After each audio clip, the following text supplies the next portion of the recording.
তারাকতু ফীকুমুস সাকালাইন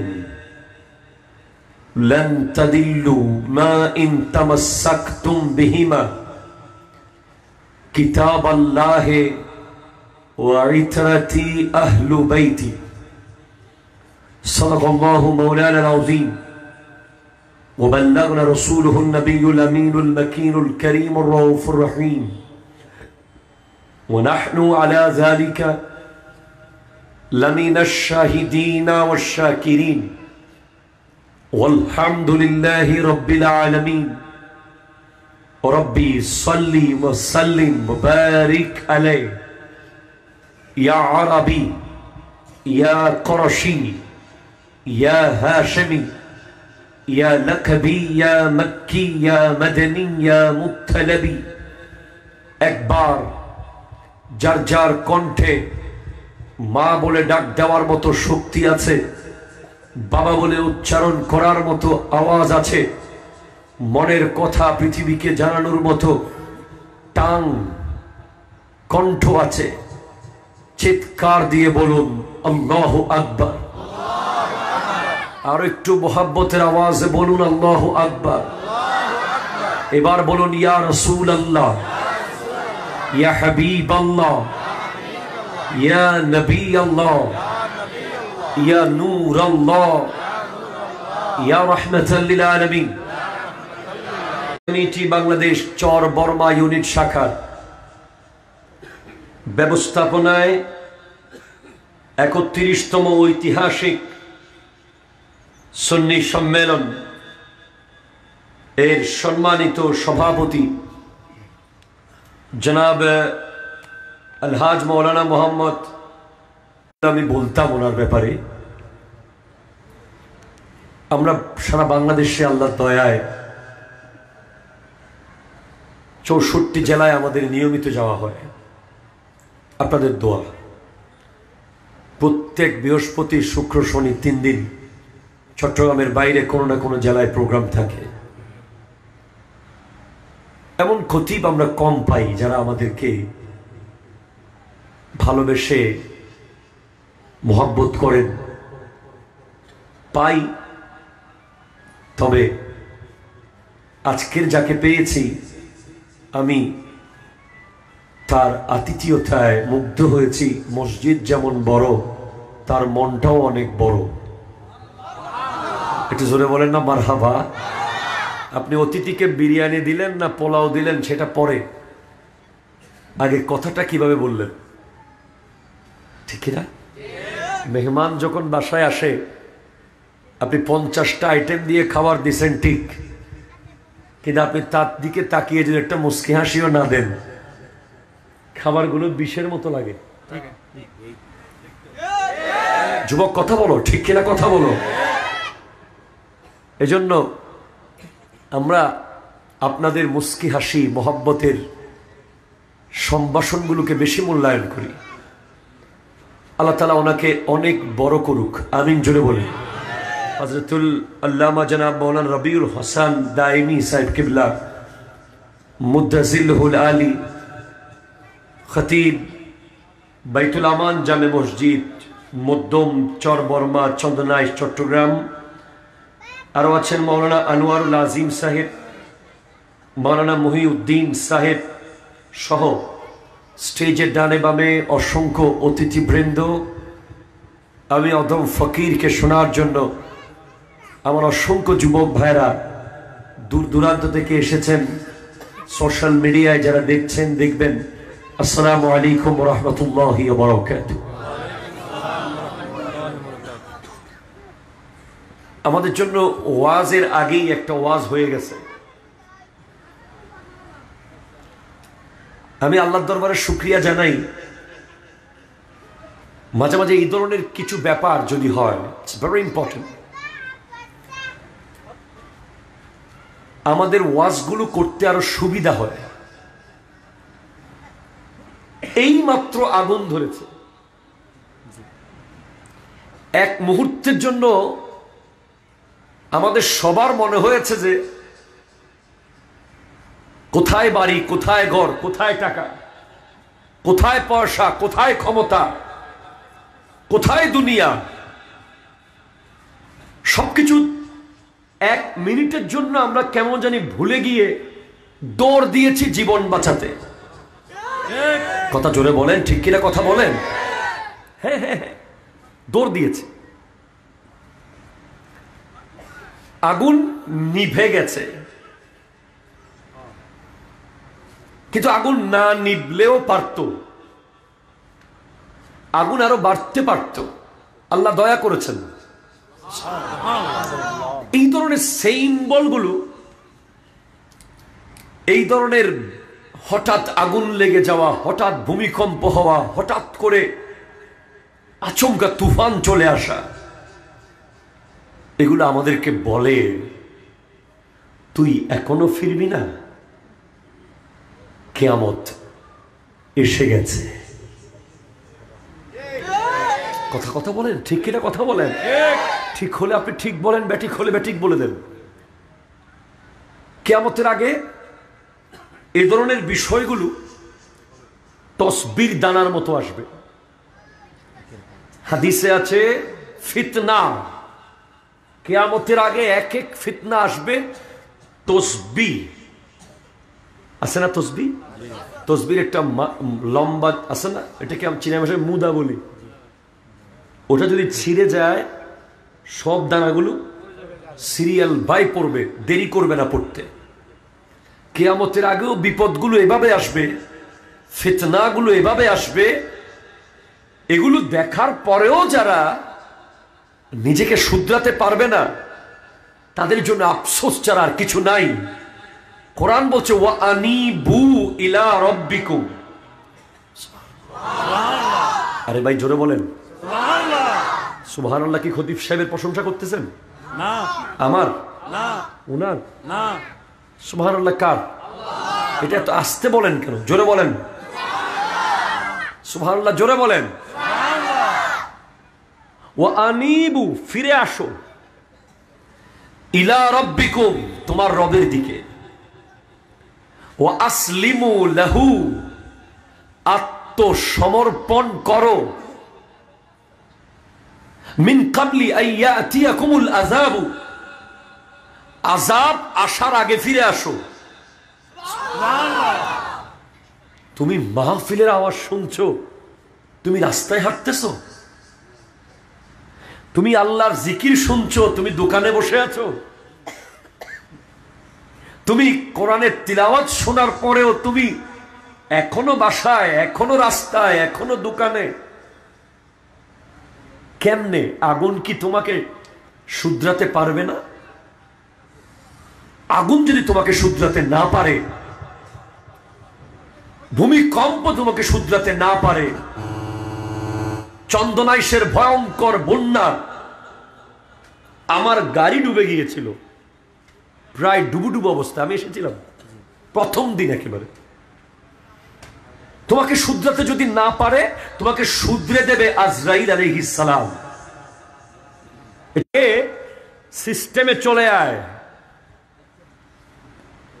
বন্যা তোমাকে বলছে তুই মরার আগে শুধরে যা, ভূমিকম্প তোমাকে বলছে তুই মরার আগে শুধরে যা। কোরআন বলছে ওয়া আনিবু, বিখ্যাত ব্যবসায়ী সোহরাব সাইকেলের মালিক, কোটি কোটি টাকার মালিক, হসপিটালে মৃত্যুর সাথে পাঞ্জা লড়ছে। আমি একটা লেখনীতে পড়েছি, দুনিয়াকে আমি আপনাকে মাহফিল শুরু করার আগে আমি আপনাকে বোঝাচ্ছি ভাই, কার জন্য দোকানদারি, কার জন্য ব্যবসা, কার জন্য টাকা টাকা, পয়সা পয়সা, ক্ষমতা ক্ষমতা, কার জন্য? এই বিশ্ববিখ্যাত ব্র্যান্ড, কোটি কোটি টাকার মালিক, হসপিটালে মৃত্যুর সাথে লড়ছে। আর ডক্টরকে বলছে আমার পরিবারকে একটু আসতে বলেন, আমি একটু তাদের চেহারাটা শেষবার দেখতে চাই। আল্লাহ আল্লাহ আল্লাহ, কি নিষ্ঠুর পৃথিবী জানেন আপনি? সারা জীবন যাদের জন্য উনি রাতকে দিন করেছে, দিনকে রাত করেছে, ডক্টর লজ্জায় বলতে পারে নাই ওনাকে যে আপনার পরিবার আপনার সাথে দেখা করতে চায় না, শেষ সময়ে কোটি টাকা নিয়ে পরিবার ऐश করছে, ওনাকে দেখতে পরিবার আসে নাই। আমেরিকার একজন ফ্যাশন ডিজাইনার ক্রিদেজা রদ্রিগেজ, যার ক্যান্সার হয়েছিল, ওনার মাথা চুল সহ পড়ে গেছে। উনি হসপিটালের 100 স্কয়ার ফিটের রুমে বসে বসে লিখেছেন পৃথিবীর কাছে, ও পৃথিবীর মানুষ, আমি ক্রিদেজা 2000 স্কয়ার ফিটের বাসা, আমার বেডরুম 2000 স্কয়ার ফিটের, আজ আমি 100 স্কয়ার ফিটের ঘরে জীবন কাটাচ্ছি, ছোট্ট রুমে। আমার বাসার নিচে ল্যাম্বরগিনি, রোজ রয়্যালস, ওয়ার্ল্ডের সব ব্র্যান্ডের গাড়ি। আমি আজকে হাসপাতালের স্ট্রেচারের মধ্যে চড়ে চড়ে জীবন কাটাচ্ছি। আমার ব্যাংকে কোটি কোটি টাকা।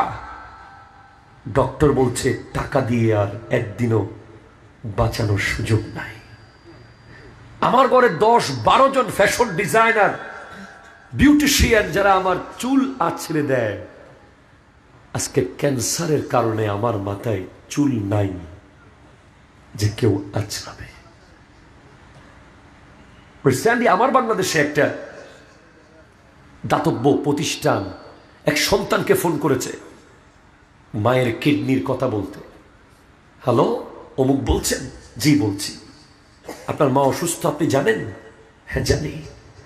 ওনার তো কিডনি খুব খারাপ হয়ে গেছে। হ্যাঁ, আমি কি করতে পারি?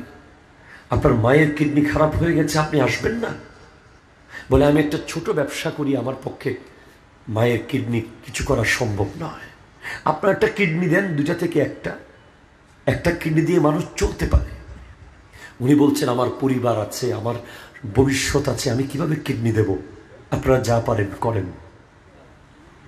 হ্যাঁ, এটা পৃথিবী, এটাই পৃথিবী। এখানে জানাজার নামাজ পড়ার টাইম মানুষের এখন নাই। আপনি কথা বলেন, ঠিক কিনা কথা বলেন? হ্যাঁ, যারা পড়ছে তারা অনেক বেশি এক্সট্রা অর্ডিনারি আল্লাহওয়ালা, তারা এক্সট্রা অর্ডিনারি মুসলমানের হক আদায় করছে বলে তারা জানাজায় যাচ্ছে। নাহলে পৃথিবীটা এখন এমন স্বার্থপর যে আপনি 1 মিনিটের জন্য মাহফিলে না বসে ঘুরতেছেন, এই একটা জিকির যে আপনি মিস করলেন, একটা দরুদ যে আপনি মিস করতেছেন, কেউ থাকবে না আপনার পাশে কবরে। সেজন্য আমি বলবো, মাহফিল কমিটির দায়িত্ববান যারা যারা যেভাবে আসেন, সবাই বসে পড়ুন। এক একটা সেকেন্ড গুরুত্বপূর্ণ। দরুদ শরীফ, আল্লাহুম্মা সাল্লি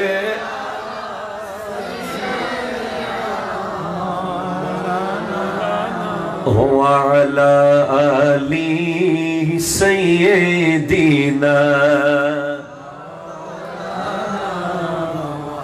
আল্লাহ আল্লাহ আল্লাহ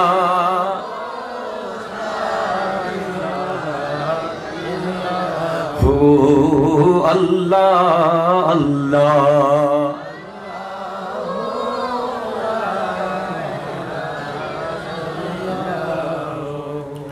আমি কোরআন কারীমের সূরা মুমিন থেকে আয়াতে কারিমা তিলাওয়াত করার সৌভাগ্য অর্জন করেছি।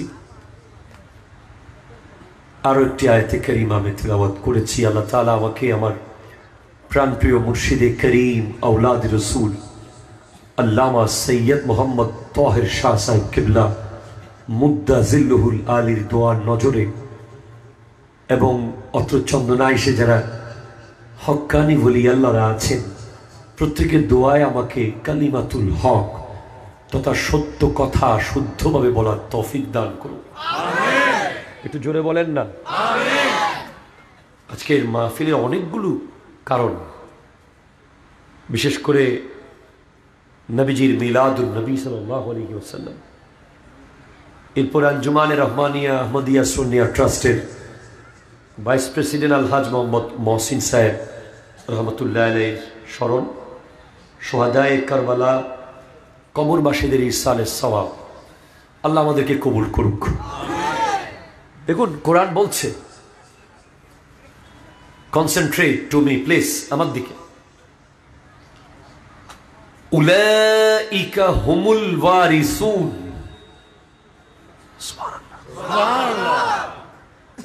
তারাই অ্যাপ্রোপ্রিয়েট উত্তরাধিকারী, তারাই যথাযথ উত্তরাধিকারী।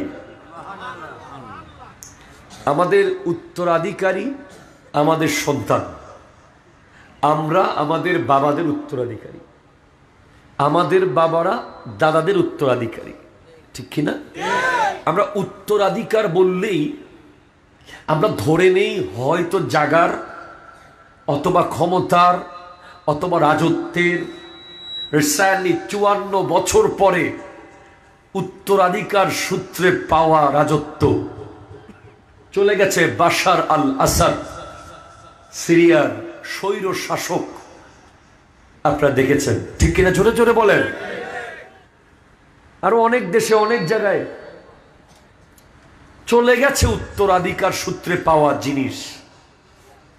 উত্তরাধিকার সূত্রে আপনি এই ধরায় যা পাবেন, জায়গা, ক্ষমতা, রাজপ্রসাদ, এগুলো একদিন না একদিন যাবেই, ঠিক কিনা? ঠিক কিনা বলে? যাবেই যাবেই যাবেই, এগুলো যেতে হবে। তো আল্লাহ বলছেন, আল্লাহ এই বেগুন ক্ষেতের উত্তরাধিকারকে আল্লাহ উত্তরাধিকারী হিসেবে বিবেচনা করেন নাই। ধান ক্ষেতের উত্তরাধিকারী, 20 কানি জমির উত্তরাধিকারী, 50 তালা ভবনের উত্তরাধিকারী, এরা তেমন কোনো বিবেচনা করার মতো উত্তরাধিকারী নয়। আসল উত্তরাধিকারী হলো আল্লাযীনা ইয়ারিসুনাল ফিরদাউসা। আরো জোরে বলো, যারা জান্নাতুল ফিরদাউসের উত্তরাধিকারী। আরো জোরে, হ্যাঁ। অথচ আপনি ভাবেন জান্নাতুল ফিরদাউসের উত্তরাধিকারী হওয়ার জন্য আল্লাহ বলেছেন কোরআনে, এবং আল্লাহ এও বলেছেন হুম ফিহা খালিদুন, সেখানে তারা থাকবে আবাদুল আবাদ।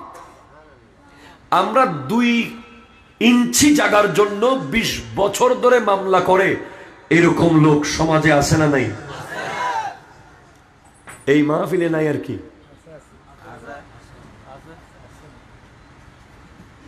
মারে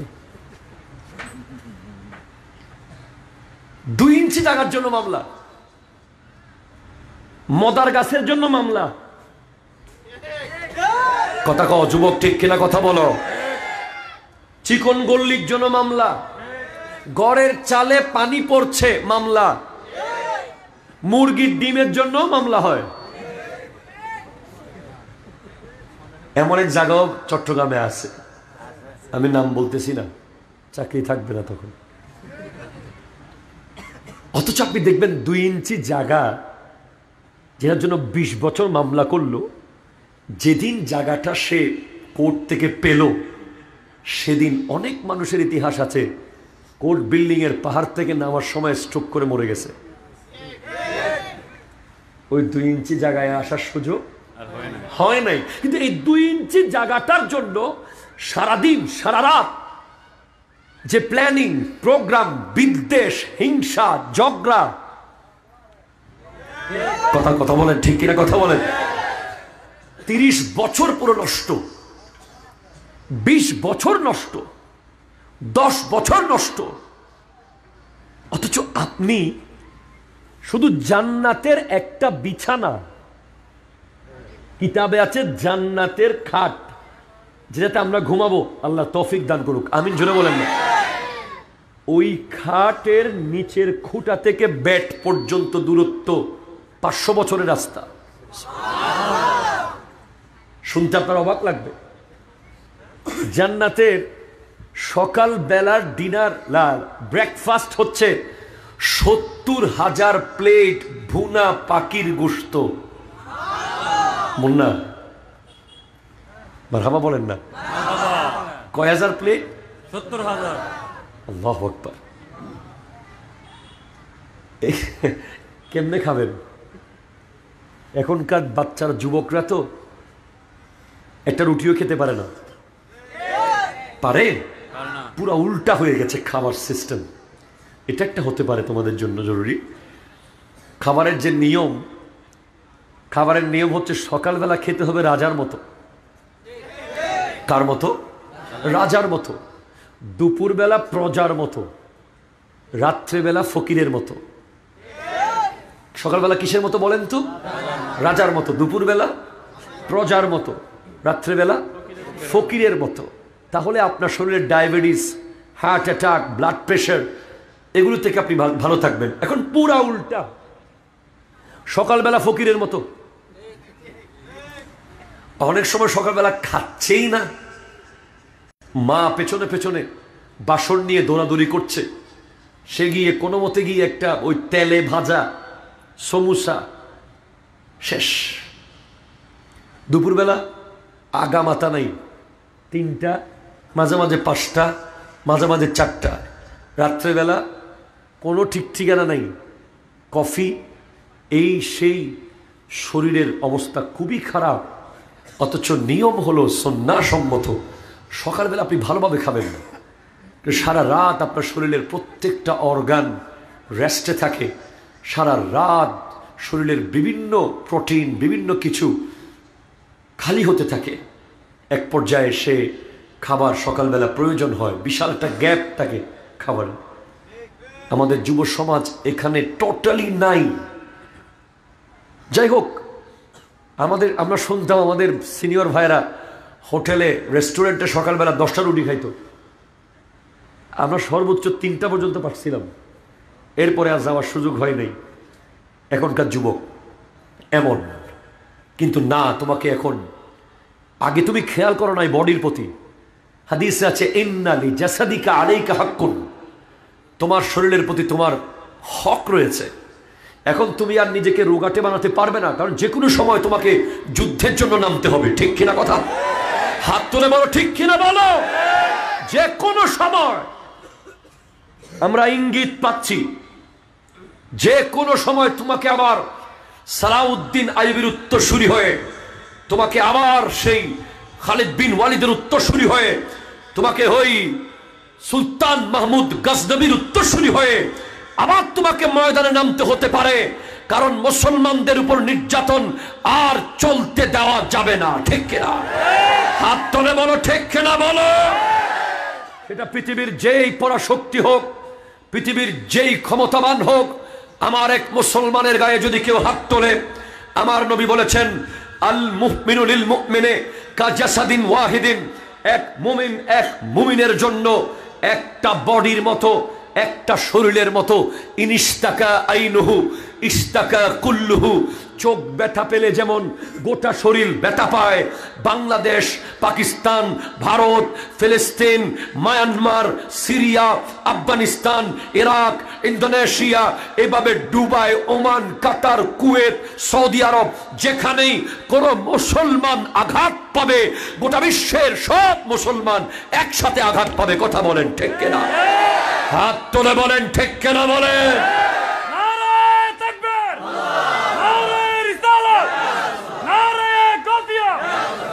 ইসলামের দুশমনেরা, ইসলামের দুশমনেরা। আমার নবী বলেছেন আল মুমিনু লিল মুমিনে কাল বুনিয়ান, এক মুমিন আরেক মুমিনের জন্য একটা দেয়ালের মতো। পৃথিবীর সমস্ত মুমিনরা মিলে একটা দেওয়াল। এই যে দেয়াল আছে না, দেয়াল, আপনি জানেন না এগুলো। জানলে আপনি কোনোদিন ঝগড়া করতেন না। আপনি জানলে কোনোদিন আপনার ভাইয়ের সাথে 2 ইঞ্চি জায়গার জন্য ঝগড়া করতেন না। আপনার কাছে ইলমে দ্বীন নাই বলে করেন। এটা আলাদা করে ইম্পর্টেন্ট। এক মুসলমান আর এক মুসলমানের জন্য, পৃথিবীর ধরুন 200 কোটি মুসলমান, কয়শো কোটি সাপোজ, এখন আরো বেশি হবে। পৃথিবীর একটা চক্রান্ত হয়েছে, মুসলমানদের গণনার মধ্যে বিশাল একটা জনগোষ্ঠীকে লুকিয়ে রাখা হয়েছে, যাতে করে মানুষ ফিগারটা শুনলে কম কম মনে হয়। প্রায় 300 কোটি হবে মুসলমান। আরো জোরে বলেন, বলেন 300 কোটি মুসলমান মানে আপনি মনে করবেন 300 কোটি ইট। কয়শো কোটি ইট? 300 কোটি। 300 কোটি ইট মিলে একটা দেয়াল, বা 300 কোটি ইট মিলে একটা ঘর। এটা হাদিস হিসেবে এইভাবে এসেছে। ঘরের দেয়াল থেকে একটা ইট যদি আপনি খুলে ফেলেন, ঘরটা কি আর ভালো লাগবে? বলেন বলেন বলেন। ধরেন এই যে দেয়াল থেকে একটা ইট আপনি খুলে ফেললেন, এই ইট খুলে ফেলার পর ওদিক দিয়ে ইঁদুর ঢুকতে পারে, চিকা ঢুকতে পারে, তেলাপোকা ঢুকতে পারে, সাপ ঢুকতে পারে, বিচ্ছু ঢুকতে পারে, বাতাস ঢুকতে পারে, শীতকালে কুয়াশা ঢুকতে পারে, মানে গোটা ঘর আর শান্তিতে থাকবে? ইট খুলেছে কয়টা? 3 কোটি ইট থেকে একটা ইট খুলেছে, পুরো বিল্ডিংটা অশান্ত হয়ে গেছে। ব্যাপারটা এমন, আমার নবী কত বড় হিকমতওয়ালা কথা বলেছেন যে পৃথিবীর সব মুসলমান, সব মুমিন হলো একটা ঘরের মতো, একটা দেয়ালের মতো। সেজন্য পৃথিবীর যে কোনো জায়গায় কোনো মুসলমান যদি আঘাত পায়, এটা আমিও পেয়েছি, এটা আপনিও পেয়েছেন। চর বরমার কোনো একজন মুসলমান আঘাত পাওয়া মানে জয়নুল আবেদিন আঘাত পাওয়া। ভারতের দিল্লিতে কোনো মুসলমান আঘাত পাওয়া মানে আমি আর আপনি আঘাত পাওয়া। ফিলিস্তিনে কোনো মুসলমান আঘাত পাওয়া মানে আপনি আর আমি আঘাত পাওয়া। এভাবে বিশ্বের যে কোনো জায়গায় কোনো মুসলমান যদি আঘাত পায়, পৃথিবীর সব মুসলমান আঘাত পায়, এটার নাম হলো ইসলাম। আর জোরে বলেন। কষ্ট হচ্ছে আপনাদের? দরুদ শরীফ পড়ুন। আল্লাহুম্মা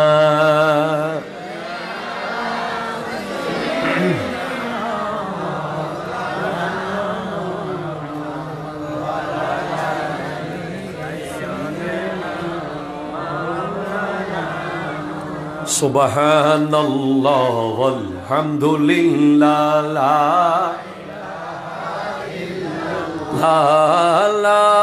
ইলাহা ইলাহা ইল্লাল্লাহ সুবহানাল্লাহ আলহামদুলিল্লাহ লা ইলাহা।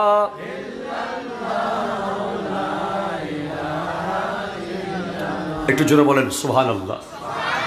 তাহলে আসল উত্তরাধিকারী তারা, যথাযথ উত্তরাধিকারী তারা যারা জান্নাতুল ফিরদাউসের উত্তরাধিকারী। সকালবেলার নাস্তা কয় হাজার প্লেট বলেছি? 70,000 প্লেট ভুনা পাখির গোশত। পানীয় কি? 3টা ঝর্ণা আপনার নিচ দিয়ে যাবে, আপনার বিছানার নিচ দিয়ে। আপনি বিছানায় শুয়ে শুয়ে পানি নেবেন। একটা ঝর্ণা হলো মধুর ঝর্ণা। বাংলাদেশে কত মধুর বোতল কিনেছেন,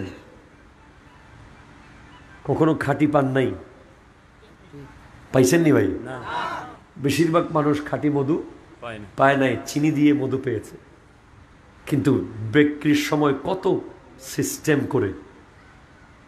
আমি তো এক জায়গায় চাঁদপুরে মাহফিলে যাওয়ার সময় দেখি একজন মানুষ একেবারে হাতে কাছি, লুঙ্গি একেবারে বটা, গায়ে অনেকগুলো ধুলাবালি, পাতা চোতা, মনে হচ্ছে এখন মধু নামাইছে। আমি তো গাড়িওয়ালাকে বলছি এটা কিনতেই হবে, 2000 টাকা দিয়ে কিনলাম। আমার পোলাপাইনও আছে সাক্ষী। পরে বাসায় এসে বোতলে যখন রাখছি সব জমে গেছে চিনি। মান গাস্সা ফালাইসা মিন্না। নবীজি বলেছেন যে ধোঁকাবাজি করে সে আমার উম্মত নয়। জান্নাতে কোনো ধোঁকাবাজি হবে না, ওখানে নিখুঁত ফ্রেশ মধু। আরো জোরে বলেন না। এরপরে দুধের ঝর্ণা। কিসের ঝর্ণা? দুধের নহর, খাঁটি দুধ। এখন খাঁটি দুধ আছে? এখন খাঁটি দুধ নাই, মেলামাইন মিশ্রিত দুধ। ঠিক কিনা বলেন? 3 শরাবান তাহুরা, জান্নাতি শরাব। এটা আমাদের বাংলাদেশের বাংলাটা না, যেটা খাওয়া হারাম। সমস্ত প্রকার শরাব পৃথিবীতে হারাম, কিন্তু জান্নাতি যেটা শরাব, ওটা একটা জান্নাতি পানীয়, শরাবান তাহুরা। ওটা জান্নাতীদেরকে দেওয়া হবে। জুড়ে বলেন মারহাবা। 70 জন হুর থাকবে, ওই জান্নাতে। যুবক, তুমি এখনো এই দুনিয়ার জন্য পাগলামি করবে?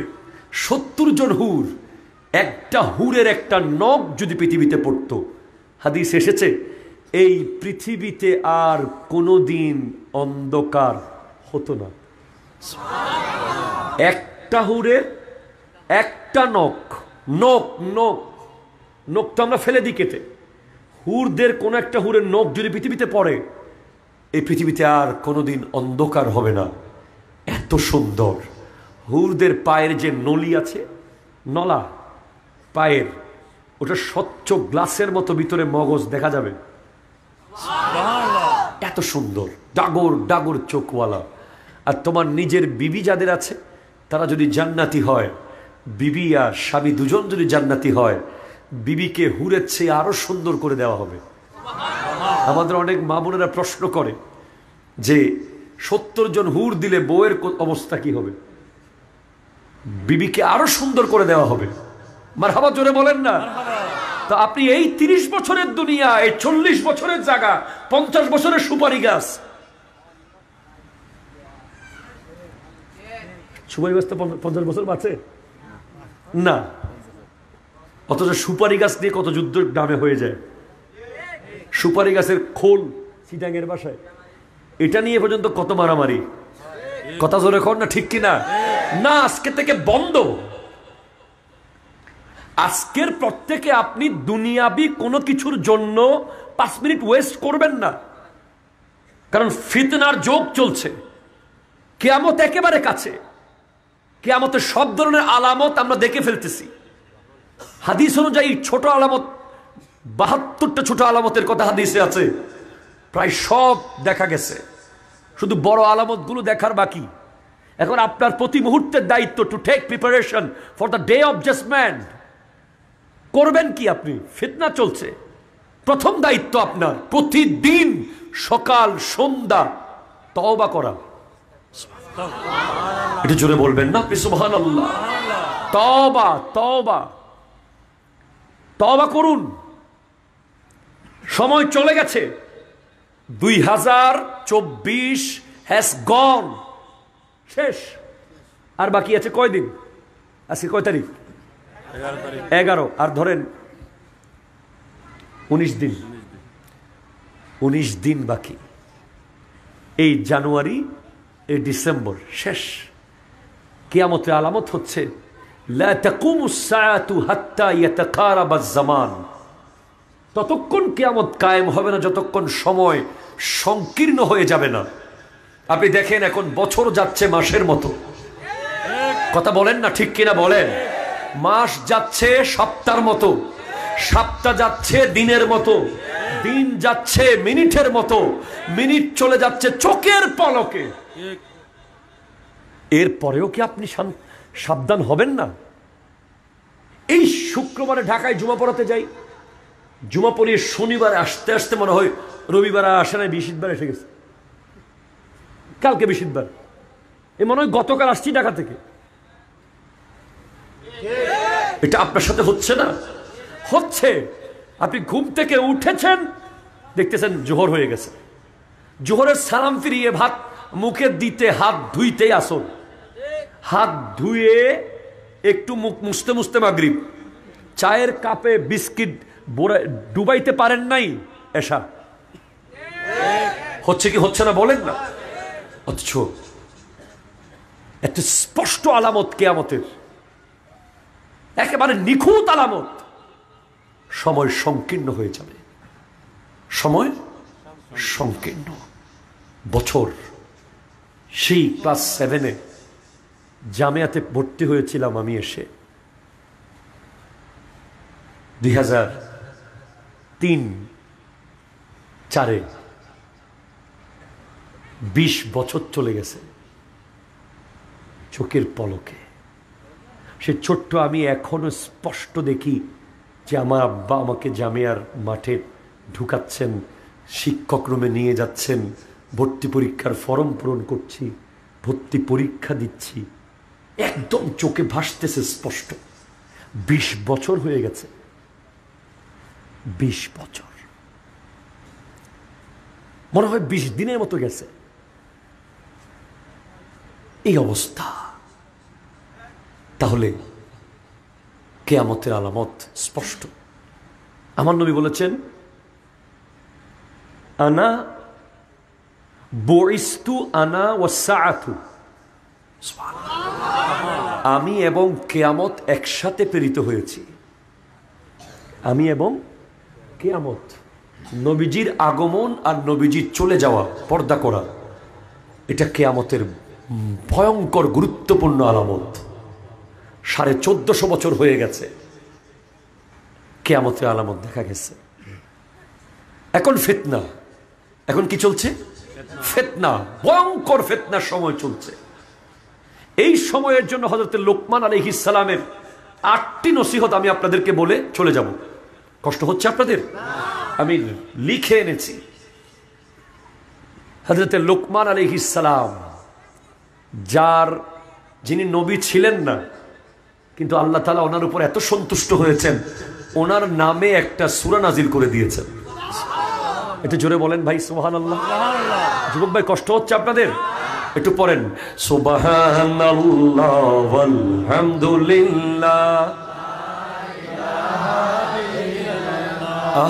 লা ইলাহা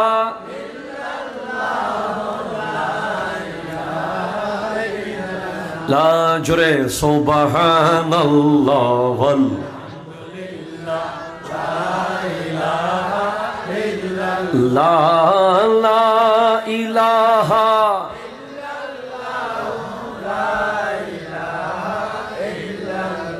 একটু জোরে বলেন সুবহানাল্লাহ। হযরত লোকমান আলাইহিস সালাম মোট 8টি নসিহত করেছেন। কয়টি? 1, নামাজে কলবের হেফাজত করবে। নামাজে কিসের হেফাজত? নামাজে কলব হেফাজত করা।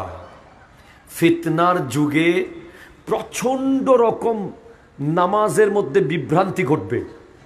আপনি দেখবেন নামাজই পাবেন, কিন্তু সত্যিকারের কলবের নামাজই আপনি পাবেন না। এজন্য আমি যাদেরকে উলাইকা হুমুল ওয়ারিসুন বলেছি, আল্লাহ যাদেরকে বলেছেন যে যারা জান্নাতের উত্তরাধিকারী, আয়াতের শুরুতে, সূরার শুরুতে আল্লাহ বলেছেন, কাদ আফলাহাল মুমিনুন ওয়াল্লাযীনা হুম ফি সালাতিহিম খাশিউন, তারাই সফল কাম যারা কলবের নামাজ পড়ে, খুশু খুদু দিয়ে নামাজ পড়ে। এটা জোরে বলেন সুবহানাল্লাহ। ফিতনার যুগে আপনি দেখবেন মুসল্লির অভাব নাই মসজিদে, কিন্তু কলব নামাজে নাই। আবার দেখবেন মসজিদ একেবারে খালি। কেন? কারণ নামাজ তাদের কলব পর্যন্ত পৌঁছে নাই। কথা কন না, ঠিক কিনা বলেন? 2 ধরনের মুসল্লি দেখবেন।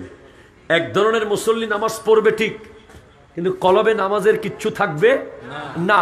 আরেক ধরনের মুসল্লি মাঝে মধ্যে হঠাৎ মসজিদে আসে, কিন্তু ওই নামাজ তাদের কলব টাচ করতে পারে না। ওই নামাজে তাদের ধ্যান, সিজদা, রুকুতে আল্লাহ, রাসূল, দিন থাকে না। জাস্ট দেখানোর জন্য মসজিদে আসে, ঠিক কিনা জোরে বলেন? 2 রাকাত নামাজ পড়েই পালিয়ে যায় মসজিদ থেকে, যেন তাকে কারাগারে বন্দী করে রাখা হয়েছে। মাত্র জুমার নামাজে যেন সে কারাগারে আসে, জুমার সালাম ফেরানোর সাথে সাথে দৌড় মারে। তাহলে আমাদের জন্য গুরুত্বপূর্ণ হলো কলবের হেফাজত করা। কথা বলেন ঠিক কিনা? নামাজে আপনাকে শয়তান ছট করে টান দিয়ে নিয়ে যাবে কলব, ছট করে। আপনি নামাজে ছিলেন, প্রচন্ড মনোযোগ আপনার ছিল, কিন্তু হুট করে আপনার কলব চলে গেছে ফুটবল খেলার মাঠে, হুট করে কলব আপনার ধ্যান চলে গেছে ক্রিকেট খেলার স্টেডিয়ামে, হুট করে চলে গেছে টিকটকে, মোটর বাইকে, বন্ধু বান্ধবের আড্ডায়। পরের রাকাতে আপনি আর জানেন না সূরা পড়লেন কি পড়লেন না। রুকুতে গিয়ে 3 বার পড়েছেন না 2 বার পড়েছেন সুবহান রাব্বিয়াল আযীম, 3 রাকাত পড়ে সালাম ফিরাচ্ছেন না 4 রাকাত পড়ছেন, মনোযোগ থাকবে না। হযরত লোকমান আলাইহিস সালাম বলেছেন কলবের হেফাজত করা। 2, খাবারে কণ্ঠনালীর হেফাজত করা। কিসে বলেন তো? খাবারে। খাবারে কিসে হেফাজত করতে হবে? কণ্ঠনালীর হেফাজত করতে হবে। হযরত লোকমানের নসিহত এগুলো। 3, অন্য কারো ঘরে গেলে নিজের চোখ হেফাজত করা। আরো জোরে বলেন না। এক, নামাজে কলব হেফাজত করতে হবে। দুই, খাবারে কণ্ঠনালীর হেফাজত করতে হবে। তিন, অন্য কারো ঘরে গেলে চোখ, কি বলেন তো, কারো ঘরে গেছেন চোখ নিচু থাকবে। কোনো মহিলা হাঁটতে পারে আশেপাশে, তাদের ঘরে কোনো আসবাবপত্র থাকতে পারে যেটার দিকে আপনি তাকাতে তারা বিব্রত হবে, হয়তোবা তাদের কাপড় চোপড় থাকতে পারে, আপনি জাস্ট চোখ হেফাজত করবেন। এক নজরে কোনো একটা বিব্রতকর জিনিস দেখেছেন, ওই দিকে আপনি আর তাকাবেন না। এটা হলো ভদ্রতা, ঠিক কিনা? কথা জোরে বলেন। এরপরে হচ্ছে লোকজনের মজলিসে গেলে নিজের মনোবাসনাকে হেফাজত করা। কথা কোন ঠিক কিনা? আমরা অনেক সময় অনেক মজলিসে যাই যেখানে মনে হচ্ছে যে আমি অনেক যোগ্য, আমি কথা বলার যোগ্যতা রাখি, কিন্তু আমার চেয়ে অনেক কম যোগ্য মানুষ কথা বলছে। বারবার আমার মন চাচ্ছে মাইকটা আমি পাইলে বোধহয় ভালো হতো, কিন্তু না, দরকার নাই। যদি প্রয়োজন হয় তারা বুঝবে, যদি নসিবে থাকে তারা দেবে। এজন্য নিজের কোনো মজলিসে গেলে মনোবাসনাকে হেফাজত করতে হবে। মন অনেক কিছু চাইবে, অনেক কিছু বলতে মন চাইবে, অনেক কিছু দেখাতে মন চাইবে, অনেক কিছু জাহির করতে মন চাইবে, তখন হেফাজত করতে হবে। হযরত লোকমান আলাইহিস সালাম আমাদেরকে স্মরণ করাচ্ছেন। এরপরে ফিতনার যুগে সবচেয়ে বেশি মূল্যবান সকাল সন্ধ্যা আল্লাহর স্মরণ। এটা জোরে বলেন সুবহানাল্লাহ। ওয়াসাব্বিহুহু বুকরাতাও ওয়া আসীলা। সকাল সন্ধ্যা।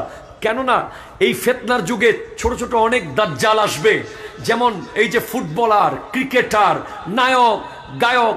এই যে কয়দিন আগে আর্মি স্টেডিয়ামে এসেছে আতিফ আসলাম ঢাকার স্টেডিয়ামে। এই যে আমার যুবক ভাইরা ফলো করে বড় বড় ফুটবলারদেরকে, যাদের এমন ফ্যান আমার যুবক ভাইরা হয়ে যায় মনে হচ্ছে তার জন্য জীবনটা দিয়ে দেবে। একজন ফুটবলার যদি আপনাকে এত বেশি আকৃষ্ট করতে পারে, দাজ্জাল আসলে তো আপনি কিছুতে চোখে পথ দেখবেন না, ইমানটাই দিয়ে দিবেন। কথা জোরে বলেন না, ঠিক কিনা? একজন ক্রিকেটার যদি আপনার এত পাগল করতে পারে আপনাকে, আপনাদেরকে কি করবে? আমাদের বড় বড় আলেম, টুপিওয়ালা আলেমদেরকে করে ফেলতেছে নায়িকারা। কথা কও, ঠিক কিনা? কি কঠিন নাম রে ভাই। হুজুরের মুখ দিয়ে বের হয়ে যাচ্ছে লা হাওলা ওয়ালা কুওয়াতা ইল্লা বিল্লাহ। ফিতনা ছড়িয়ে গেছে ভয়ঙ্কর ভাবে। আল্লাহর জিকিরের কোনো বিকল্প নাই। জিকির হবে কেমন? ইনহেলা এক্সহেলা, আল্লাহ হু আল্লাহ হু। আবার কতগুলো জিকির বাইরে এসে কোথানি জিকির, কথা বলেন না। লটকানি জিকির, হুজুর কামরানি জিকির, এগুলো 100% পিওর নিখুঁত ভণ্ডামি, ঠিক কিনা? কথা জোরে বলেন। এই ধরনের ভণ্ডামির সাথে আমাদের কোনো সম্পর্ক। সকাল সন্ধ্যা আল্লাহ জিকির করবেন, আল্লাহ স্মরণ করবেন সব সময়। আল্লাহ আল্লাহ আল্লাহ আল্লাহ। সুযোগ পেয়েছেন আল্লাহ জিকির, সুযোগ পেয়েছেন নবীজির দুরূদ, সুযোগ পেয়েছেন আল্লাহর কাছে দোয়া, সুযোগ মানে আল্লাহর কাজে ব্যস্ত রাখা নিজেকে। হুট করে যেন দাজ্জাল আসলে আপনার মুখ দিয়ে আল্লাহ বের হয়ে যায়। তোমাকে আমি মানি না, আমি আল্লাহকে মানি। একটু জোরে বলেন না সুবহানাল্লাহ। আপনি যেন দাজ্জালের ফিতনায় না পড়েন, এজন্য সব সময় আপনার সৃষ্টিকর্তা যিনি, আপনার রব যিনি, তার স্মরণ আপনাকে অভ্যাস করে ফেলতে হবে। অভ্যাস, নিজের অজান্তে যেন বের হয়ে যায় যে আমার রব হচ্ছেন আল্লাহ। একটু জোরে বলেন আল্লাহ। ও গো আল্লাহ, ক্ষমা করে দাও। জোরে জোরে বলেন, ক্ষমা করে মাফ করে দাও আল্লাহ। ও গো আল্লাহ, ক্ষমা করে দাও, করে দাও। যাদের হৃদয়ে আছে আল্লাহর ভয়, যাদের হৃদয়ে আছে আল্লাহর ভয়, তারা কবু পথ ভুলে যায় না। বললো যাদের হৃদয়ে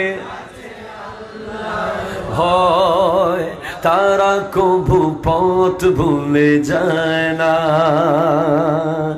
আল্লাহ নবীর প্রেম ছাড়া কারো কাছে কোনো কিছু চায় না। রাতের আধারে যারা সিজদাতে রয়, দু চোখের শ্রুতে নদী যেন বয়। রাতের আধারে যারা সিজদাতে রয়, দু চোখের শ্রুতে নদী যেন বয়। ছলনার হাতছানি যতই আসুক, পেছনে ফিরে ও তাকায় না। আল্লাহ ও গো ক্ষমা করে দাও, করে দাও, ক্ষমা করে দাও। চিনতে পারিনি খোদা গোটা জীবন, চেনার আগে মোর দিও না মরণ। চিনতে পারিনি খোদা গোটা জীবন, চেনার আগে মোর দিও না মরণ। তোমাকে চেনার তরে মসজিদে নাও, তোমাকে বোঝার তরে মসজিদে নাও। হেদায়ত দাও, রাস্তা দেখাও আল্লাহ ও গো আল্লাহ।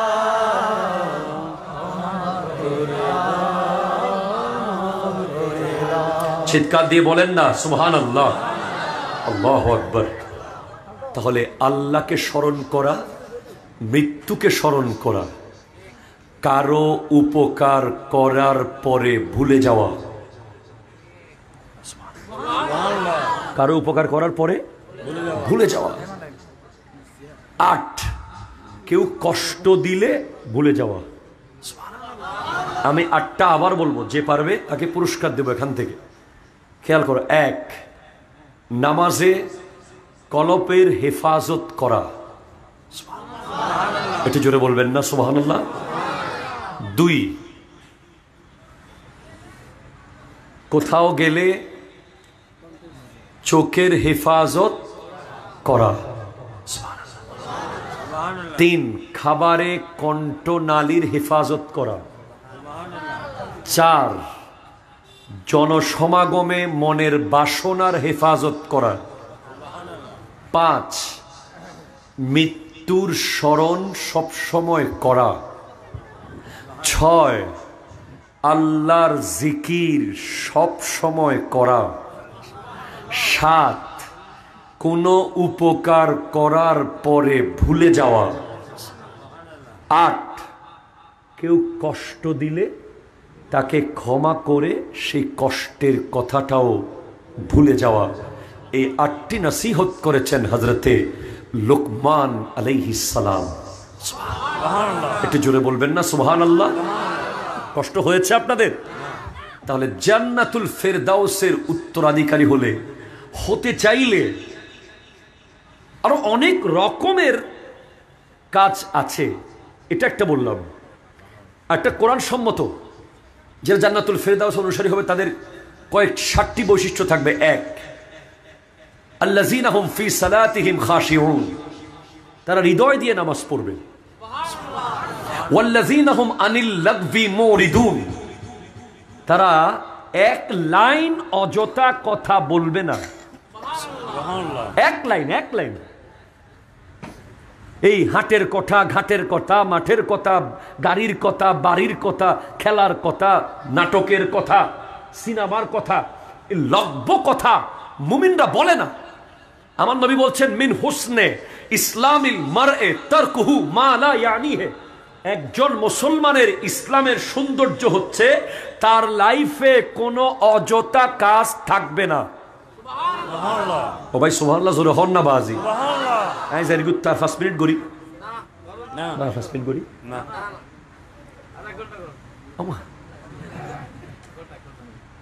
আপনারা এগুলো নেন ভাই। আমি আপনাদেরকে হাসাতে আসি নাই ভাই, নাচাতেও আসি নাই। আমরা চেষ্টা করি যে কিছু মেসেজ দিয়ে যেতে। কি কি দিলাম আপনাদেরকে, কি কি মেসেজ দিলাম, এগুলো আমাদেরকে সারা পথে ভাবায় যে আমি চন্দনা সে এত দূরে এত কষ্ট করে গেছি, আসতেছি, এতগুলো হাদিয়া দিয়েছে মানুষ, কি দিলাম। এজন্য আমরা চাই যে আপনারা কিছু পান।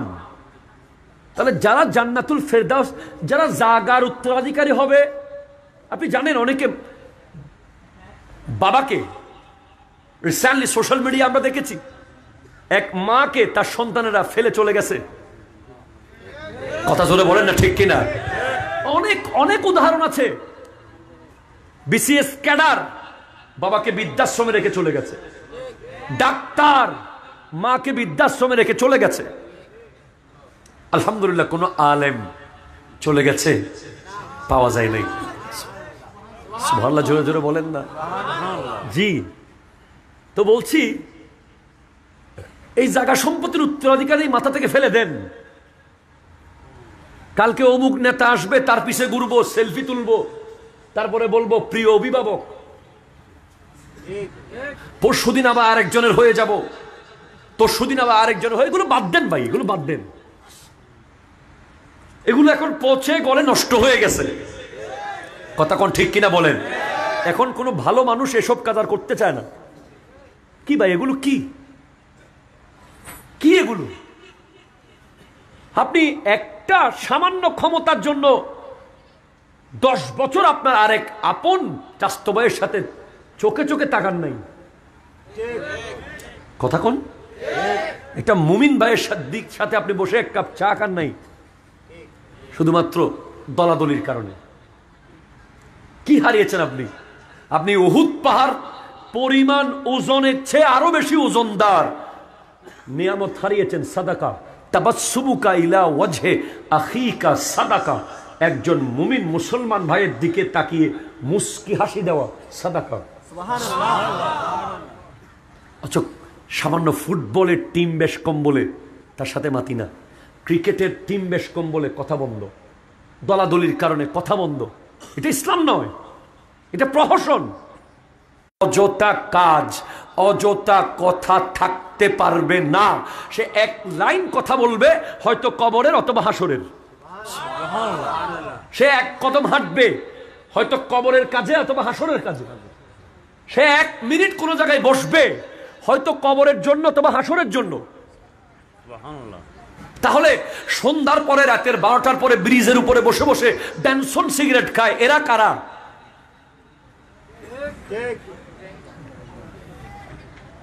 এখানে নাই?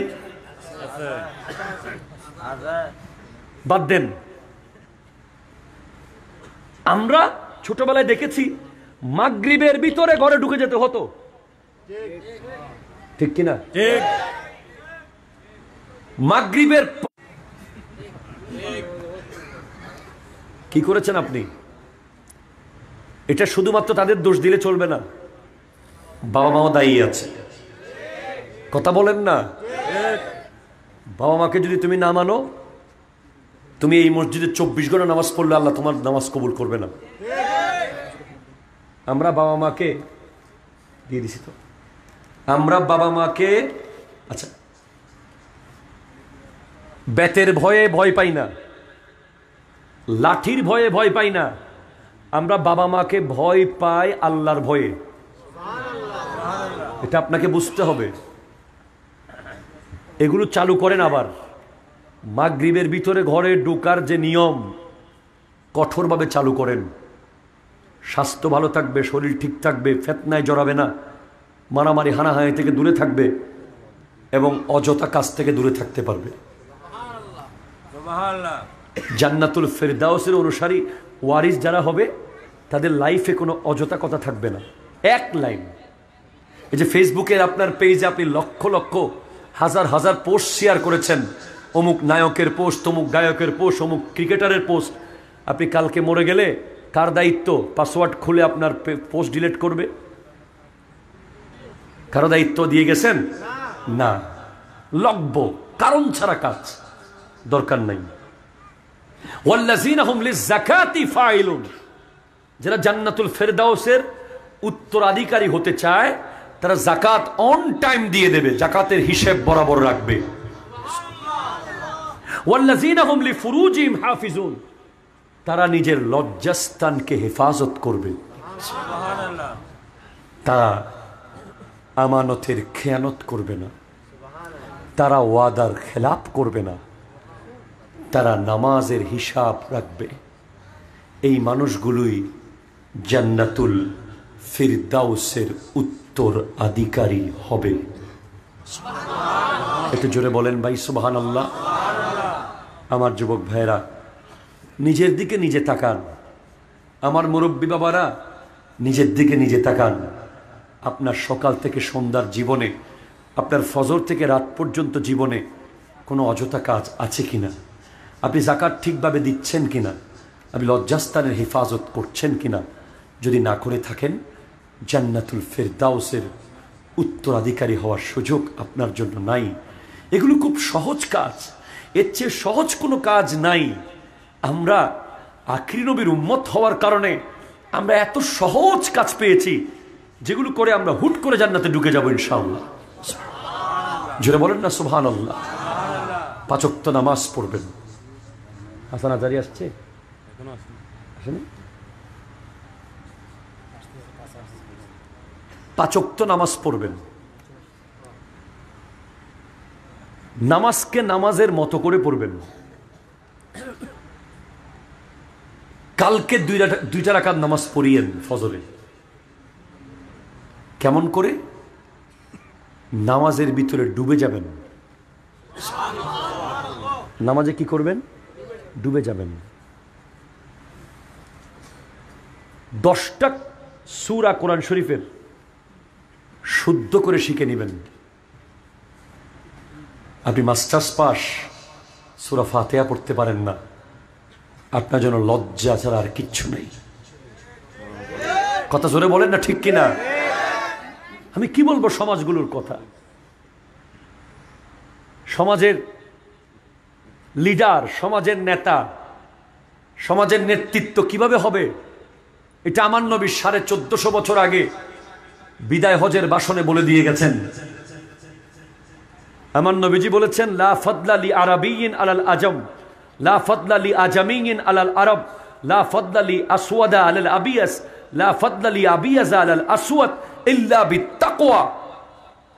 আজকে থেকে সাদার উপরে কালোদের কোনো ক্ষমতা নাই, কালোর উপরে সাদাদের কোনো ক্ষমতা নাই। আজকে থেকে আরবিদের উপরে আজমিদের কোনো ক্ষমতা নাই, আজমিদের উপর আরবিদের কোনো ক্ষমতা নাই। একমাত্র মুত্তাকি যে, যার ভিতরে আল্লাহর ভয় সবচেয়ে বেশি, সে হবে সমাজের লিডার। কথা কন না, ঠিক কিনা? জোরে বলেন না। এখন আমরা কি করব বলেন? আমরা সমাজের নেতা বানিয়েছি চেয়ার দেখে দেখে, টাকা দেখে দেখে, ক্ষমতা দেখে দেখে, ঠিক কিনা? কথা বলেন না।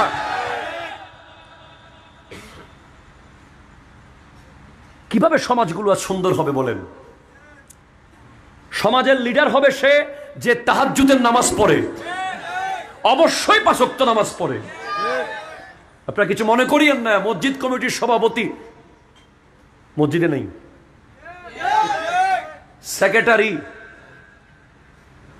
মাঝে মাঝে দেখি, এখানে না, এখানে সব ভালো আছে। আমি আপনাদেরকে নামাজের কথা বলছি, আগে মসজিদের যারা কমিটির দায়িত্বে, এদেরকে আগে মসজিদে আসতে হবে, ঠিক কিনা? কথা বলেন।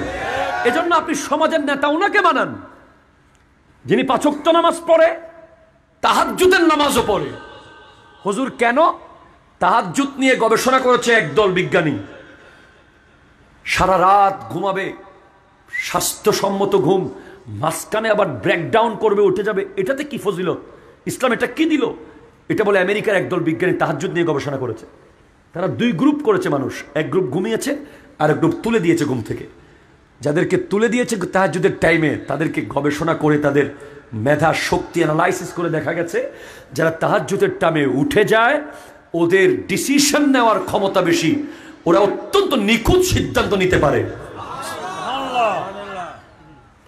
100 জন বেনামাজি যে সিদ্ধান্ত দেবে, একজন তাহাজ্জুদ গুজার যদি সে সিদ্ধান্ত দেয়, ওই 100 জনের চেয়ে তাহাজ্জুদওয়ালা ব্যক্তির সিদ্ধান্ত সঠিক হবে, সফল হবে আল্লাহ সেটা কবুল করে নেবে। বলেন একটা সমাজেও তাহাজ্জুদ পড়া মানুষ এখন সমাজের দায়িত্বে আছে? পাবেন আপনি? পাবেন না। এরপরে খতিবকে কন্ট্রোল করা, ইমামকে নিয়ন্ত্রণ করা, মুয়াজ্জিনকে নিজের চাকর মনে করা, সমাজের রন্ধে রন্ধে এগুলো ঢুকে গিয়ে আজ সমাজের এই পরিণতি হয়েছে। আমাদেরকে এগুলো চেঞ্জ করতে হবে। সবচেয়ে শেষ কথা হলো ওয়াতাসিমু বিহাবলিল্লাহি জামিআন ওয়া লা তাফাররাকু। এক হয়ে গেছি আমরা। সুন্নিয়ত, সুবহানাল্লাহ বলেন। আপনি কোন দরবারের, কোন পীরের, কোন হুজুরের, কোন কার ভক্ত, এগুলো এখন আর নাই। আপনার মুখে আল্লাহ এবং রসুল আছে, আপনার দিলে নবীজির মহব্বত আছে, আপনি আমার। একটু জোরে বলেন না সুবহানাল্লাহ। আর কোনো দলাদলি থাকতে পারবে? কোনো দলাদলি নাই আর। বিশেষ করে ফিতনার যুগে গাউসিয়া কমিটি বাংলাদেশ, গাউসিয়া কমিটি বাংলাদেশ এটা একটা অরাজনৈতিক সংগঠন। এই গাউসিয়া কমিটি বাংলাদেশের সদস্য আপনি হয়ে যাবেন। এখানে গাউসে পাকের সংগঠন। এটা কোনো ব্যক্তির, কোনো রাজনৈতিক, কোনো নেতার সংগঠন নয়। এটা গাউসুল আজম শাহ বগদাদের সংগঠন। এই সংগঠনের সদস্য হয়ে যাবেন, এই সংগঠনের কার্যক্রমগুলো করবেন। বিশেষ করে আমি মনে করি পৃথিবীতে যে মানুষ আপনার মরার পরে আপনার পাশে থাকে সে হচ্ছে আপনার আসল আপন। জীবিত অবস্থায় অনেকেই আপনাকে ভালোবাসবে, অনেকেই আপনার আশেপাশে থাকবে, স্বার্থ আছে, জায়গা সম্পত্তি লিখে দেওয়ার ব্যাপার আছে, বিভিন্ন চাকরি পাওয়ার ব্যাপার আছে, বিভিন্ন সুপারিশের ব্যাপার আছে। কিন্তু মরার পরে যে আপনাকে ফেলে আসে না সে হলো আপনার সবচেয়ে বড় আপন। আমি গাউসিয়া কমিটি এজন্য করি, আমি কোনো গাউসিয়া কমিটির কোনো শাখার মেম্বার না, তবে আমি সব শাখার মেম্বার। কোন শাখার লিখিত মেম্বার না, তবে আমি নিজেকে সব শাখার মেম্বার, একটা ছোট খাদেম মনে করি। কেন? আমার জান কোথায় কবজ হবে, আমার রূহ কোথায় যাবে আমি জানি না, কিন্তু আমি বিশ্বাস করি যে আমার ছেলে ব্যস্ত থাকলে, আমার পরিবার বিজি থাকতে পারে, আমার আত্মীয় স্বজন নাও আসতে পারে, আমার লাশ যদি সমুদ্রের মাঝখানেও পড়ে থাকে, গাউসিয়া কমিটি যদি জানে তারা সেখান থেকে এনে দাফন করবে। ঠিক কিনা কথা বলেন? হাত তুলে বলেন ঠিক কিনা বলেন।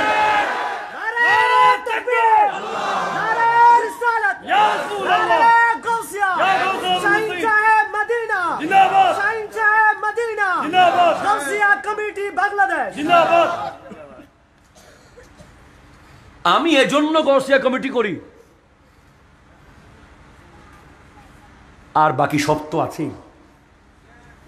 আমি দেখেছি পচা শরীরে গাউসিয়া কমিটি হাত দিতে পারে, নিজের সন্তান হাত দেয় না।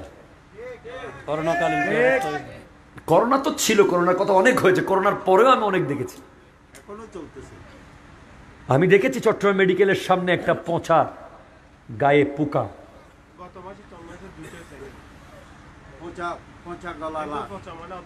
হাই হাই হাই, চন্দনাশের দুইটা পচা গলা লাশ। আহ, নিশ্চয়ই কারো সন্তান, কারো বাবা, কারো মা, কারো বোন, কারো ভাই। আপনি যদি এরকম আরেকটা সংগঠন পান তার মেম্বার হয়ে যান, কোনো অসুবিধা নেই। আমার কথা একেবারে স্ট্রেট ফরওয়ার্ড। কেউ যদি আপনাকে গ্যারান্টি দিতে পারে যে 10 বছর পরে আপনি মারা গেলে ওনারা আপনার লাশ দাফন করবে, আপনাকে কুশল করাবে, আপনার জানাজা পড়বে, আপনাকে কবরে রাখবে, আপনি ওই সংগঠনের মেম্বার হন।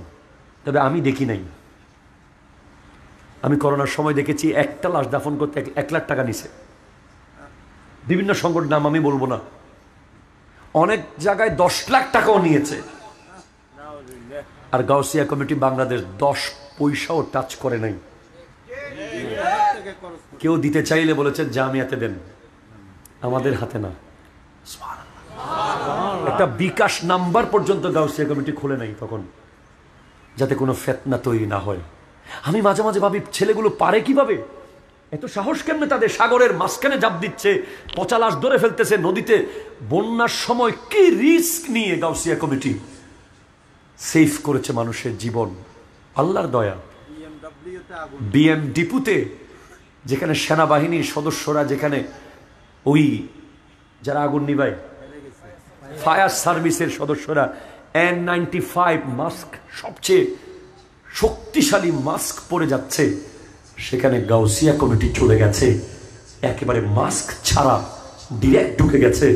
প্রশ্ন কেমনে পারলো?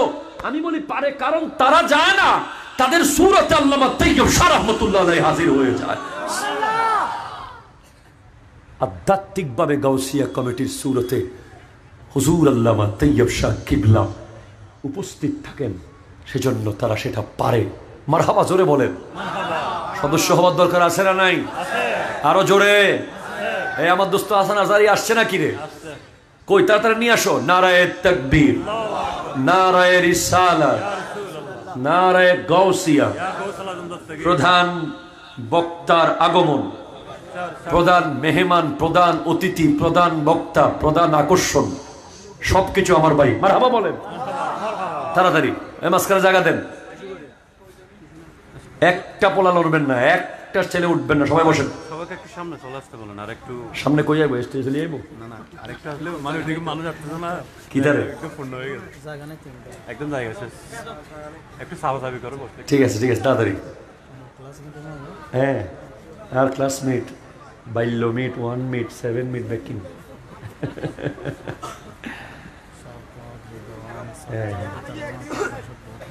মারহাবা, মারহাবা বলেন, মারহাবা বলেন। চেহারার দিকে দেখেন আর মারহাবা বলেন। এবে কি বাজি? এ বিজ্ঞানের, আজকে বিজ্ঞানীদের বিজ্ঞানী হাসান আজারি গাইবে। আস, মারহাবা। এই বইজো বইজো, সবাই দোয়া ইনশাআল্লাহ। হ্যাঁ, আসসালামু আলাইকুম ওয়া রাহমাতুল্লাহি ওয়া বারাকাতুহু।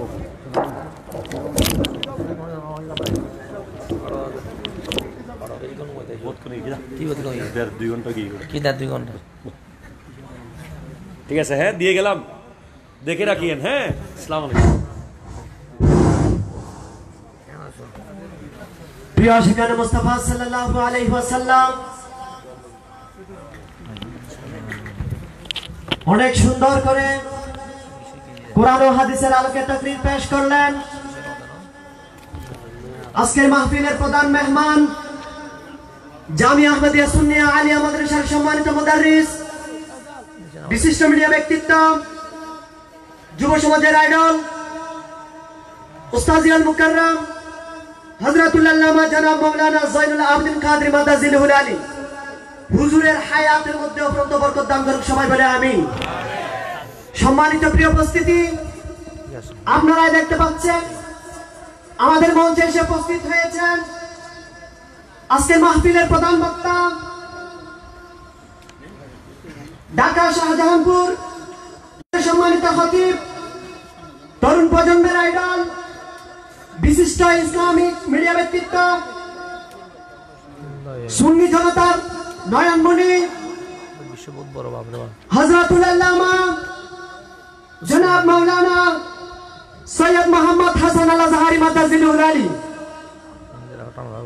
সম্মানিত প্রিয় উপস্থিতি,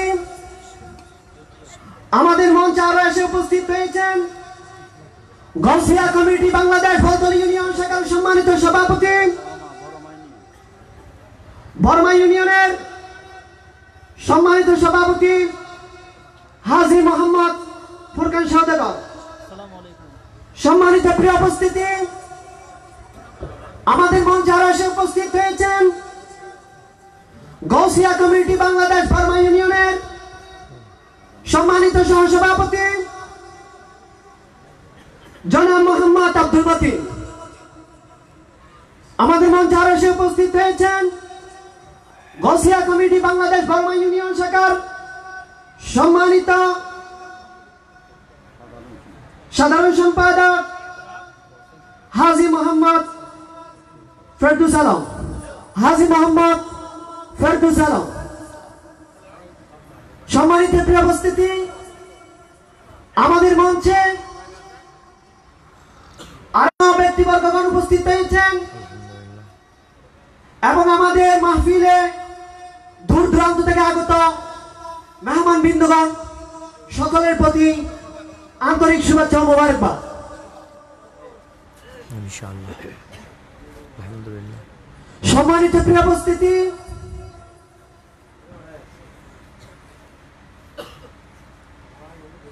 আপনারা এমন জীবন করিবে গঠন, হাসিবে তুমি কাঁদিবে ভুবন। আপনারা যদি সেই ধরনের একটি জীবন যাপন করতে চান, একজন প্রকৃত মুমিন হওয়ার জন্য আগ্রহ করেন, তাহলে এই ধরনের মাহফিলের ভূমিকা অধিক অপরিসীম। আপনারা যদি এই ধরনের মাহফিলে আসেন, ইসলামিক বক্তাগণের আলোচনা যখন শুনবেন, আপনি একজন প্রকৃত মুমিন হওয়ার সে যোগ্যতা লাভ করতে পারবেন। সম্মানিত প্রিয় উপস্থিতি, এ পর্যায়ে মহামূল্যবান তাকরীর পেশ করবেন আজকের মাহফিলের প্রধান বক্তা, ঢাকা খিলগাঁও জামা মসজিদের, ঢাকা শাহজাহানপুর গৌসুল আজম রেলওয়ে জামা মসজিদের সম্মানিত খতিব, তরুণ প্রজন্মের আইডল, ইসলামিক মিডিয়া ব্যক্তিত্ব হযরতুল আল্লামা জনাব মাওলানা শেখ সৈয়দ মোহাম্মদ হাসান আল আজহারি মাদ্দাজিলুল আলী, শেখ সৈয়দ মোহাম্মদ হাসান আল আজহারি মাদ্দাজিলুল আলী হযরতকে তাকরীর পেশ করার জন্য বিনীতভাবে অনুরোধ জানাচ্ছি।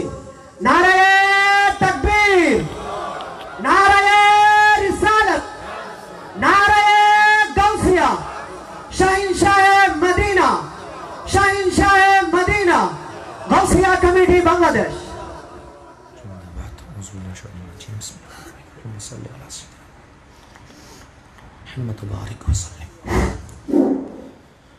السلام عليكم ورحمة الله وبركاته. أعوذ بالله من الشيطان الرجيم. بسم الله الرحمن الرحيم. إن الحمد لله، الحمد لله رب العالمين، الملك المعبود الذي خلق البشر في ألوان مختلفة وجعل الناس شعوبا وقبائل ليعرف بعضهم بعضا. وصلاة ربي وسلامه الأتمان الأكملان على من تنور به الوجود سيدنا ورؤوفنا ورحيمنا رسول الله الذي أرسله الله للناس كافة بشيرا ونذيرا وسراجا منيرا وللعالمين وأسوة للخلق جميعا وشفيعا لهم في الدنيا والآخرة وعلى آله الأطهار وأصحابه الأخيار وأتباعه إلى يوم الدين. সবাই একসাথে দরুদ শরীফ পাঠ করব। আল্লাহ हुम्मा सल्ले आला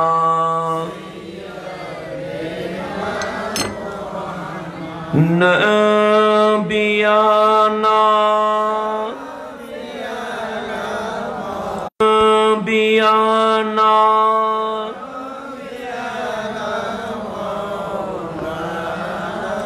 हस्बी रब्बी जल्लल्लाह माफी क़ल्बी नूर मुहम्मद ला इलाहा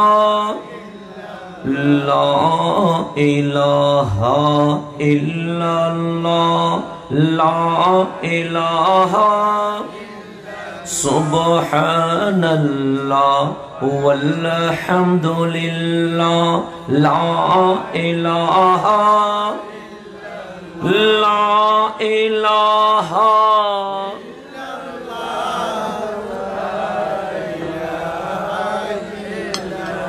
ला इलाहा इल्लल्लाहु मुहम्मदुर रसूलुल्लाह सल्लल्लाहु अलैहि व आलिहि वसल्लम। অরাজনৈতিক আধ্যাত্মিক রুহানি মানবতার ফেরিওয়ালা আলে রসুলের দেওয়া অনন্য নিয়ামত গাউসিয়া কমিটি বাংলাদেশ চর বরমা ইউনিট শাখা ব্যবস্থাপনায় এলাকাবাসী এবং প্রবাসীদের যৌথ সহযোগিতায় রহমতুল্লিল আলামিনের পবিত্র শুভ আগমন তথা জশ্নে ঈদে মিলাদুন নবী সাল্লাল্লাহু আলাইহি ওয়াসাল্লাম উদযাপন সাথে সাথে আঞ্জুমানে রহমানিয়া আহমদিয়া সুন্নিয়া ট্রাস্টের মান্যবর সাবেক সিনিয়র সহ সভাপতি সদর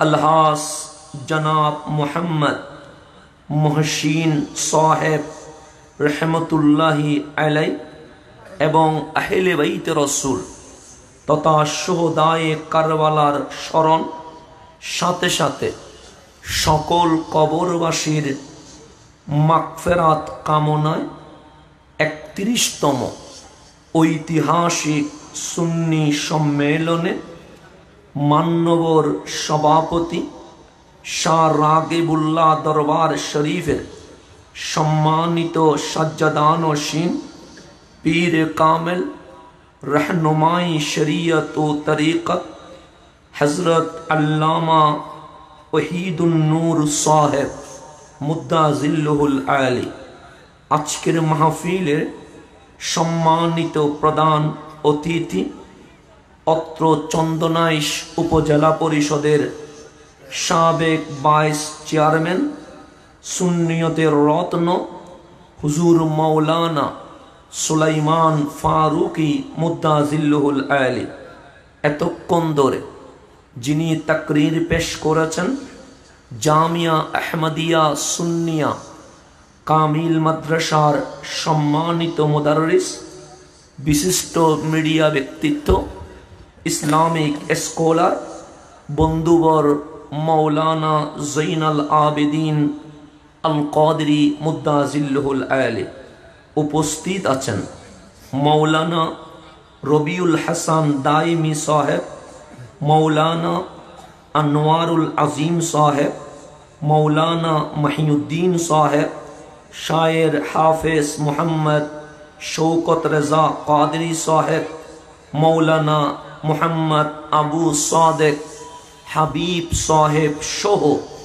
उपस्थित कमिटी बांग्लादेश एर नेतृबृंद विशेष करे जिनादेर जन्य এই পর্যন্ত এসেছি আল্লাহ প্রেমিক নবী প্রেমিক ওলি প্রেমিক সম্মানিত শ্রোতা মণ্ডলী পরদার অন্তরালে মা ও বোনেরা আমার সালাম গ্রহণ করবেন। আসসালামু আলাইকুম ওয়া রাহমাতুল্লাহি ওয়া বারাকাতুহু। আজকে শীতের প্রভাব একটু বেশি মনে হচ্ছে, তা আমি রাত বেশি জাগলে আপনাদের কষ্ট হয়ে যাবে, তো কষ্ট দেওয়ার মন মানসিকতা নাই, সময় নিব কম, কথা বলবো বেশি। কারণ আমরা আমাদের জীবনের মাকসাদ, উদ্দেশ্য সকল কিছু জেনে অন্ধকার কবরকে যেন জান্নাত বানাতে পারে। কথা ঠিক না? এটা নিয়ে দুনিয়াবি কোনো লেনদেন আছে না? টাকার জন্য আসছে না, ক্ষমতার জন্য আসি নাই, টাকার জন্য আসি নাই, কোন ব্যক্তিকে দেখার জন্য আসি নাই, অন্ধকার কবরকে জান্নাত বানাতে এসে গেছে। কথা ঠিক না? আমি এই বড়মাই এসে একজনের কথা আমার গভীরভাবে মনে পড়ছে। উনি আমার সম্মানিত শিক্ষাগুরু, উস্তাজুল উলামা, যিনি এই বড়মারই সন্তান, যিনি জামিয়া আহমদিয়া সুন্নি আলিয়ার শেখুল হাদিস ছিলেন, মৌলানা আমিনুল করিম রহমতুল্লাহি আলাইহি। ওনাকে আমরা বাবা হুজুর ডাকতাম। হ্যাঁ, এখানেই বাড়ি। যার হাত ধরে আমার জামিয়ার ক্লাস শুরু। আজ 2 অক্ষর বলার যেই সুযোগ হয়েছে, আমার জীবনের শিক্ষাগত এই যোগ্যতা, যার অবদান 100-তে 100 দিতে হয়, উনি এই বড়মারই সন্তান আল্লামা আমিনুল করিম রহমতুল্লাহি আলাইহি। বড়মারই সন্তান। আল্লাহ হুজুরের কবরে আনোয়ারকে জান্নাতুল ফেরদৌসের আলা মাকামে যেন উন্নীত করে দেন। এই বড়মা দেখে হুজুরের কথা মনে পড়ে গেল।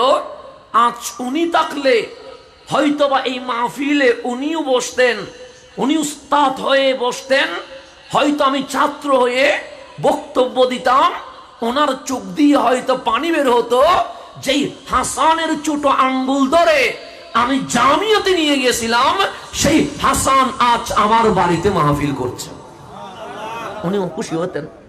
আমি শ্রদ্ধা ভরে স্মরণ করছি বাবা হুজুর রহমতুল্লাহ আলাইহি। আমার বাবা যদিও বা মুফতি আহলে সুন্নাত, কিন্তু যিনি আমাকে শিক্ষা নেওয়ার জন্য জামিয়া পর্যন্ত নিয়ে গেছেন, উনি বাবা হুজুর রহমতুল্লাহি আলাইহি। এই বড়মাবাসীর প্রতি আমি আজীবন চিরঋণী থাকবো, কারণ আমার আলিফবার প্রথম সবক আমি হুজুর থেকে নিয়েছিলাম।